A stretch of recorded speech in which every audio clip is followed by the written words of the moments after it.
मी सतीश रोडे पाटील, मुक्काम पोस्ट लाखणगाव, तालुका आंबेगाव. सध्या मी आंबेगाव तालुका शेतमाल प्रक्रिया संस्थेचा अध्यक्ष आहे. आज युवकांचे लाडके नेते प्रदीपदादा वळसे पाटील यांचा वाढदिवसाचा कार्यक्रम आहे. खरं तर वळसे पाटील कुटुंबियाबद्दल सांगायचं झालं तर आंबेगाव तालुक्याच्या विकासामध्ये त्यांचं फार मोठं योगदान आहे. सुरुवातीला कैलासवासी दत्तात्रय गोविंदराव वळसे पाटील आणि नंतर त्यांचाच वारसा पुढे चालवला आहे मग दिलीपराव वळसे पाटील यांनी.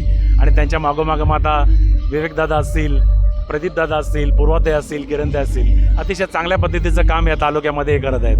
आपल्याला माहितीच आहे की 1991 साली जेव्हा दिलीपराव वळसे पाटलांनी या तालुक्याची सत्ता हातात घेतली त्या अगोदरचा तालुका आठवला, नंतरचा तालुका आठवला असेल आपल्या सगळ्यांना. मग डिंबा धरण असेल, शरद बँक असेल, भीमाशंकर कारखान्याने असेल, या सगळ्यातनं या तालुक्याच्यामध्ये एक वेगळं वातावरण निर्माण केलं आणि खऱ्या अर्थानं सर्वसामान्यांच्या आयुष्यामध्ये एक कलाटणी दिली त्यांनी.